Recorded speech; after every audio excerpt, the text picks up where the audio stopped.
Bashundhara LP gas, ভরসা রাখুন, স্বাচ্ছন্দ্যে থাকুন। করোনাকালে এইচএসসি ও সমমানের ফল প্রকাশ। জিপিএ-5 গতবারের 3 গুণ বেশি। ফলাফল নিয়ে বিরূপ মন্তব্য না করার আহ্বান প্রধানমন্ত্রী। করোনার টিকা পাবেন শুধু প্রাপ্তবয়স্করা, আওতায় আনাই চ্যালেঞ্জ। ধাপে ধাপে উন্মুক্ত হবে সুরক্ষা অ্যাপ। গাজীপুর থেকে 25 জেলায় যাচ্ছে বেক্সিমকোর ভ্যাকসিন।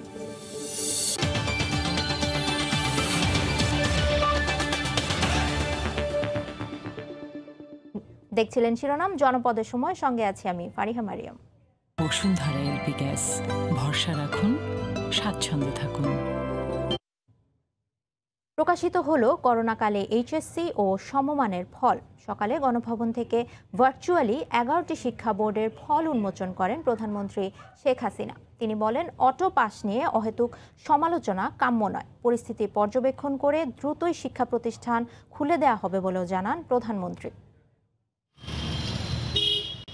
মহামারী করোনায় প্রায় 1 বছর ধরে ভুগছে বাংলাদেশ। অন্যান্য খাতে টুকটাক ঘুরে দাঁড়ানোর প্রচেষ্টা সফল হলেও সংক্রমণ আতঙ্কে এখনও বন্ধই থেকে গেছে সব শিক্ষা প্রতিষ্ঠান। দীর্ঘ বন্ধের মধ্যেই পরীক্ষার হলে বসা হয়নি দেশের 13,67,377 জন এইচএসসি ও সমমান পরীক্ষার্থীর। সংসদে আইন সংশোধন করে অবশেষে পরীক্ষা ছাড়াই বিশেষ মূল্যায়নের ফল এলো।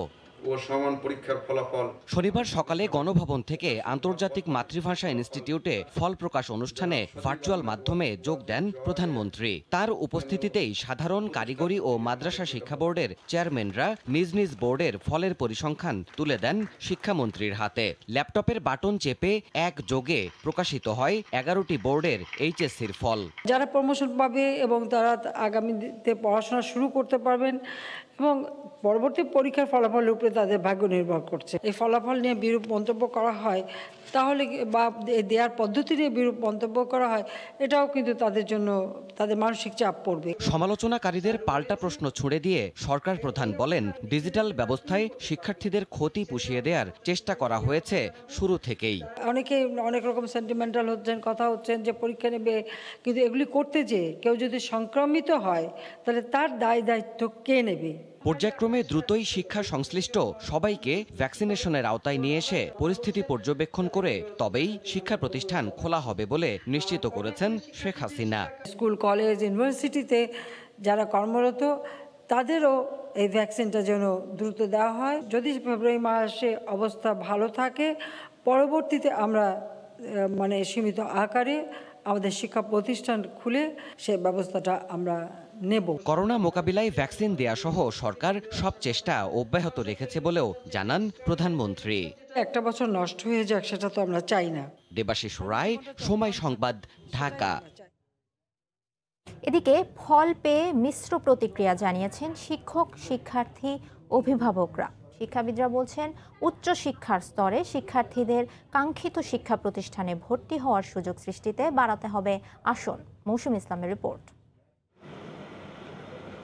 করোনা মহামারীর মধ্যে সংক্রমণ বাড়তে পারে সেই আশঙ্কায় পরীক্ষা না দিয়েই ফল পেল 2020 সালের এইচএসসির শিক্ষার্থীরা। শনিবার 11টি শিক্ষা বোর্ডের 14.5 লাখ শিক্ষার্থীর জেএসসি ফলাফলকে 25 এবং এসএসসির 75% বিবেচনায় নিয়ে গড় মূল্যায়ন করে উচ্চ মাধ্যমিকের ফল প্রকাশ করায় শতভাগ শিক্ষার্থী পাশ করল কোনো পরীক্ষা ছাড়াই। পরীক্ষায় না বসে ফল পাওয়ায় এ বিষয়ে শিক্ষার্থী ও অভিভাবকদের অনেকেই মিশ্র প্রতিক্রিয়া জানিয়েছেন। এখন তো একটু ভালো লাগছে যে না, তাও তো পজিটিভ কিছুই হয়েছে। যাদের এসএসসিতে আসলে কোনো কারণে দুর্ঘটনাবশত কোনো ধরনের একটু রেজাল্ট খারাপ হয়েছিল, তাদের জন্য আসলে এটা অপূরণীয় ক্ষতি। কিন্তু তারপরেও তা একটি সান্ত্বনার জায়গা যে তারা একটি ফলাফল নিয়ে পরবর্তী উচ্চ শিক্ষায় তারা অংশগ্রহণ করবার একটি পথ তৈরি হলো। 5%-এর ক্ষেত্রে মেবি কোনো ধরনের হয়তো তারা অন্যরকম হতে পারত, কিন্তু 95% শিক্ষার্থীর জন্যই এটা উপকৃত হয়েছে। ইউনিভার্সিটিগুলি তাদের মতো করে তারা ছাত্র বাছাই করবেন। এবারও যারা মেধাবী তারাই ভর্তি হতে পারবে। আর শিক্ষাবিদরা বলছেন, বিশেষ পরিস্থিতির কারণে অটো পাস দেয় তাদেরকে সামাজিকভাবে অবমূল্যায়ন না করে বরং সংবেদনশীল আচরণ করা উচিত। মানুষের সংবেদনশীলতাটাই আসল জায়গা। মানবিকতা মানবতা বোধটা খুবই একটা গুরুত্বপূর্ণ জায়গা। তারা কিন্তু প্রস্তুতি নিয়ে রেখেছিল, কিন্তু মহামারীর কারণে আমরা পরীক্ষাটা নিতে পারিনি। তাদের সেই প্রস্তুতিটা যেন তারা এখন অব্যাহত রাখে। 2020 সালের এইচএসসি ও সমমানের পরীক্ষা গত বছরের 1 এপ্রিল হওয়ার কথা ছিল, কিন্তু মহামারীর থাবায় শিক্ষা প্রতিষ্ঠান বন্ধ থাকায় তা সম্ভব হয়নি। মৌসুম ইসলাম, সময় সংবাদ, ঢাকা। দেশে টিকা দেওয়ার অভিজ্ঞতা থাকলেও প্রথমবারের মতো প্রাপ্তবয়স্কদের ভ্যাকসিনেশনের আওতায় আনা সবচেয়ে বড় চ্যালেঞ্জ বলে মনে করছে স্বাস্থ্য বিভাগ। তবে পরিকল্পনা অনুসারে কাজ এগিয়ে চললে এই 70 লাখ ডোজ প্রয়োগ কঠিন হবে না বলে মনে করেন তারা। অধিদপ্তরের অতিরিক্ত মহাপরিচালক মির্জাদি সেব্রিনা ফ্লোরা জানান, প্রাথমিক পর্যায়ে স্বল্প পরিসরে হবে টিকাদান। রাশেদ লিমনের রিপোর্ট। টিকা আসার সপ্তাহখানেকের মধ্যেই হয়েছে প্রয়োগের আনুষ্ঠানিকতা। 2 দিনে মন্ত্রী, সচিব, স্বাস্থ্যকর্মী সহ 567 জন নিয়েছে করোনার টিকা। নানা শঙ্কার গুঞ্জন উঠলেও ভালো আছেন, সুস্থ আছেন সবাই। এবার মহাযজ্ঞের অপেক্ষা। এরই মধ্যে শুরু হয়েছে জেলায় জেলায় টিকা পৌঁছে দেওয়ার কাজ। সব ঠিকঠাক থাকলে 7 ফেব্রুয়ারি শুরু হবে উপজেলা পর্যায় থেকে টিকাদান। দেশ জুড়ে টিকাদার এমন অভিজ্ঞতা আগে থাকলেও প্রাপ্তবয়স্কদের টিকাদানের এমন কাজ এবারই প্রথম। তাই এই পরীক্ষা যে সহজ হবে না তা মানছে স্বাস্থ্য বিভাগ। তবু আত্মবিশ্বাসী অধিদপ্তর বলছে, পরিকল্পনা অনুসারে কাজ হলে খুব একটা বেগ পেতে হবে না। আমরা আগে কখনো অ্যাডাল্টদের টিকা দিয়ে অভ্যস্ত না। মানুষের মধ্যেও টিকা সম্পর্কে একটা অনিশ্চয়তা আছে। সব কিছু মিলে এটাকে আমরা চ্যালেঞ্জ হিসেবে দেখছি। যাতে চ্যালেঞ্জটাকে মোকাবেলা করতে পারি সেভাবে আমরা প্রস্তুতি নিয়েছি। পরিকল্পনা করা যেভাবে আছে যদি সেভাবে এটাকে ইমপ্লিমেন্ট করতে পারি, আমার মনে হয় না যে বড় কোনো বিষয়ে সমস্যা হবে। আপাতত একটু সামলে নিতে উপজেলা পর্যায়ে একটি করে বুথের মাধ্যমে শুরু হবে এই কার্যক্রম। পরে চাহিদা অনুসারে বাড়ানো হবে পরিধি। 7 তারিখে আমরা সারা দেশে শুরু করব, কিন্তু প্রতিটা কেন্দ্রে একটা করে বুথ চলবে সেদিন। আমরা প্রথম দিনই সব বুথ একসঙ্গে করে দিব না, পর্যায়ক্রমে আমরা সবগুলো বুথ খুলব, যাতে করে যেখানে টিকা দেয়া হবে এলাকায় এবং যারা টিকা দেবে ওই প্রতিষ্ঠান সবারই একটা অভ্যস্ততা হয় এবং পর্যায়ক্রমে আমরা সবগুলো বুথ খুলব। টিকার সুষম বন্টন নিশ্চিতে প্রাথমিক ভাবনায় অ্যাপসি নিবন্ধন, তবে প্রয়োজনে পরিকল্পনায় রয়েছে বিকল্প ভাবনা। রাশেদ লিমন, সময় সংবাদ, ঢাকা। টঙ্গীতে বেক্সিমকোর ওয়্যারহাউস থেকে 18 জেলায় পাঠানো হচ্ছে করোনার ভ্যাকসিন। এই মুহূর্তে সেখানে আছেন সহকর্মী রাজিবুল হাসান। সরাসরি চলে যাচ্ছি তার কাছে। রাজীব, কিছুক্ষণ আগে 8টার সময় আরো 6টি জেলার উদ্দেশ্যে এখানে ছেড়ে গিয়েছে যশোর, খুলনা, পিরোজপুরের উদ্দেশ্যে এখানে ভ্যাকসিনবাহী যে গাড়ি সেটি এই ওয়ার হাউস থেকে বেরিয়ে গিয়েছে। এবং এর আগে অর্থাৎ 7টায় চট্টগ্রামের উদ্দেশ্যে ছেড়ে গিয়েছে আরো 2টি গাড়ি। জানিয়ে রাখছি যে আজকে এই যে দ্বিতীয় দফায় যে ভ্যাকসিন জেলায় জেলায় পাঠানো হচ্ছে সেটি কিন্তু শেষ দিন। রাত 2টায় গাড়ি রয়েছে, সেই গাড়ি দিয়ে কিন্তু সবশেষ যে ভ্যাকসিন অর্থাৎ কুমিল্লা, ফেনী ওই অঞ্চলে যাবে। এছাড়া কিন্তু এর আগেও একটি যে পর্যায়ক্রমিকভাবে এই ভ্যাকসিনগুলো পাঠানো হয়েছে। এখন পর্যন্ত আমরা যে তথ্য রয়েছে আমাদের হাতে সেটি হচ্ছে 23 লাখ উপরে 23 লাখ অর্থাৎ 23,96,000 ভ্যাকসিন আজকে অর্থাৎ দ্বিতীয় দফায় পাঠানো হয়েছে জেলায় জেলায়। এরপরে সেখানে কিন্তু সিভিল সার্জন এবং স্থানীয় যেসব স্বাস্থ্যকর্মী রয়েছে তারা সেগুলো গ্রহণ করে তাদের সরকারি যে নির্দেশনা রয়েছে সেই নির্দেশনা অনুযায়ী সাধারণ মানুষের মধ্যে সেগুলো পোস্ট করা হবে। জানিয়ে রাখছি যে এই যে টঙ্গীর ভ্যাকসিন যে ওয়ার হাউস, সেই ওয়ার হাউসে কিন্তু এর আগে হযরত শাহজালাল আন্তর্জাতিক বিমানবন্দর হয়ে ভারতের সেরাম ইনস্টিটিউট থেকে যে 50 লাখ ভ্যাকসিন এসেছিল সেটি এখানে মজুত করা হয়েছিল। আপনারা জানেন যে এই ভ্যাকসিনটি নির্দিষ্ট একটি তাপমাত্রায় রাখতে হয়, যে কারণে এই ভ্যাকসিন নিয়ে কিন্তু খুব দ্রুতই যখন গাড়িতে এখানে ভ্যাকসিনগুলো ভর্তি করা হয় তারপরই কিন্তু খুব দ্রুত সেই জায়গা যেসব জেলা রয়েছে সেসব জেলায় আসলে পাঠানো হচ্ছে। সবশেষ যদি আমি বলি যে দ্বিতীয় দফায় করোনা টিকা এ পর্যন্ত জেলায় জেলায় পৌঁছানো হচ্ছে।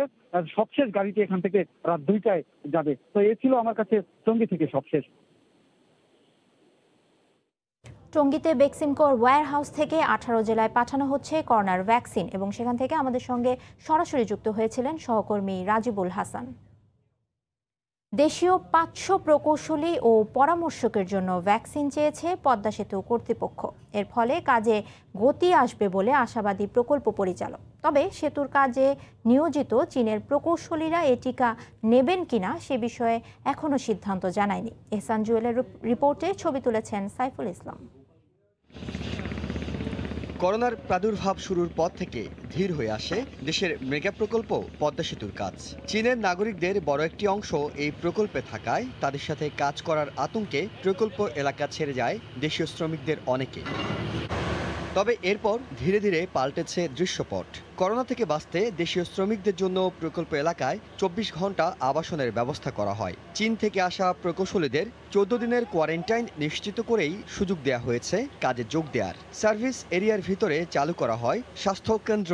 তবে দেশে টিকা আসার খবরে এই প্রকল্পের শ্রমিকরা চায় টিকা নিয়ে নিশ্চিন্তে কাজে যোগ দিতে। আমাদেরও দরকার যে করোনার টিকা নিয়ে সুস্থভাবে কাজ করার। চাইনিজদের সাথে কাজ করি এবং আমরা বিভিন্ন লোকের সাথে কাজ করি এবং নতুন লোক আসে কিছু। এখন আমরা তো আর জানি না আসলে কার মধ্যে কি আছে। আমরা আশা করব ওদের কাছ থেকে যে আমাদের জন্য টিকার ব্যবস্থা করে। প্রকল্পে কাজ করছেন 8 শতাধিক দেশীয় প্রকৌশলী, পরামর্শক ও কর্মকর্তা কর্মচারী।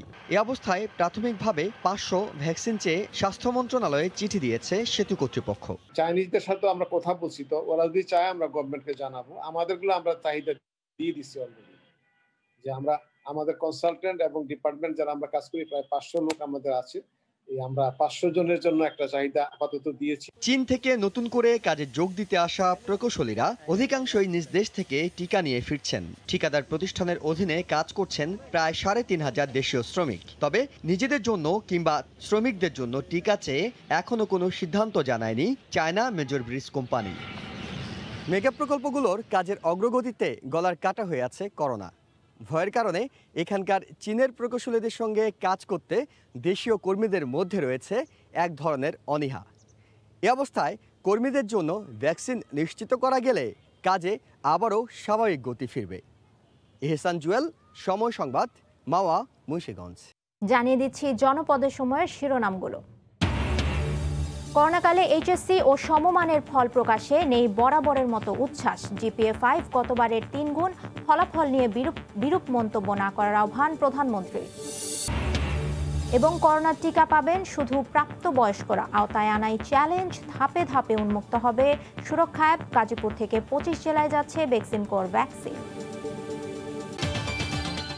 এই ছিল এখনকার মতো, সঙ্গে থাকুন সময়ের।